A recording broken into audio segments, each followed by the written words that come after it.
நீங்கள் 24 மணி நேரமும் கண்காணிக்கப்படுகிறீர்கள். 2 மாதங்களில் ரூபாய் 380 கோடி பணம் பரிமாற்றம் செய்துள்ளதாக ஆதாரங்கள் இருக்கின்றன என்று டெல்லியில் இருந்து வந்த போன் கால் தகவலால் முதல்வர் எடப்பாடி பழனிசாமி அதிர்ந்து போனார் என்கின்றன கோட்டை வட்டாரங்கள்.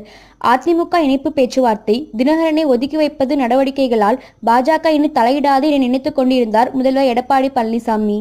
இதனால் டெல்லியில் முகாமிட்டிருந்த டிடிவி தினகரனிடம் தயக்கமே இல்லாமல் போனில் பேசியிருக்கிறார் எடப்பாடி பழனிசாமி. தினகரனுடன் செல்போன் பேச்சு முடிந்த நிலையில் டெல்லியில் இருந்து மீண்டும் ஒரு போன் கால் வந்துள்ளது. அதில் பேசிய மூத்த அதிகாரி, இனி உங்களுக்கு ஒரு பிரச்சனையுமே இல்லைன்னு நினைச்சு ஹாயா இருக்காதீங்க.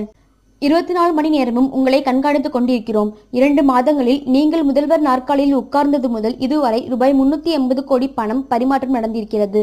அத்தனைக்கும் ஆதாரங்களும் இருக்கு. அதனால கவனமாயிருங்க என கூறியிருக்கிறார்.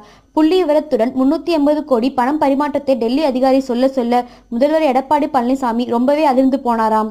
தமிழக அமைச்சர்களுக்கும் இத்தகவல் பாஸ் செய்யப்பட்ட அனைவருமே பீதியில் உறைந்து போயுள்ளார்களாம்.